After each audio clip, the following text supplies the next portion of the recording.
For our next NFL free agent player profile spotlight, we're going to take a look at Indianapolis Colts right guard Will Fries.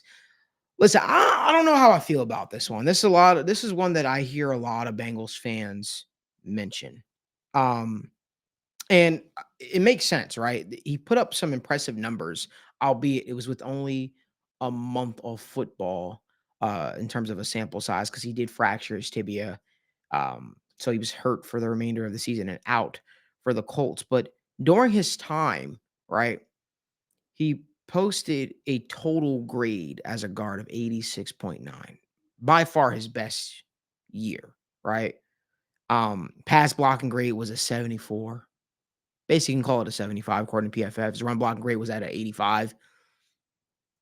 These numbers would really blow your socks off. These are numbers that really put him on the map, right? Seventh round pick out of Penn State. This is a guy that he looked like he was on his way to having a very good year. But here's the issue for me. In years like 2023, his pass blocking grade was at a 65. His run blocking grade was at a 59. He was top 5 in the most penalized interior offensive lineman in the league with 9 penalties. 2022 again left a lot to be desired. His pass blocking grade was at a 44. So, as much as I'd like to ignore the sample size, as much as I'd like to highlight the sample size, I'm sorry, and go off of what he showed his first month of football. Those are numbers that I have a hard time overlooking a little bit. Now you could say, Malik, you know what? Will Fries is a guy that was going into a contract year, prove it year, and he was having one hell of a season. But to me, I just think that's such a small sample size to commit actual real dollars. If we're talking about upgrading the guard spot for a Joe Burrow, we got to talk about it in totality.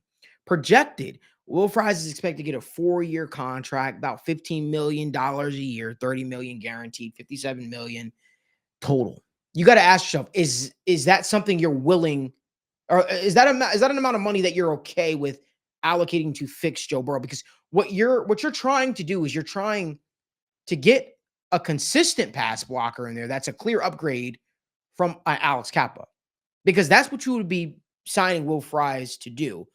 He would be an upgrade over Alex Kappa, or so you'd hope. All right, he's a right guard, so there's no hey, let's just move him left. He is a right guard. That is his position.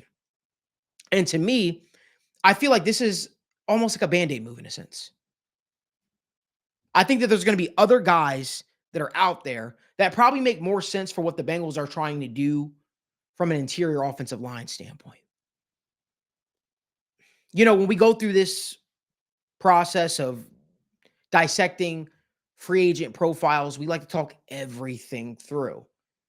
Who knows? Maybe Will Fries really did turn a corner, and then you get him in the hands of an offensive line coach, newly minted offensive line coach, Scott Peters, and maybe you have some success.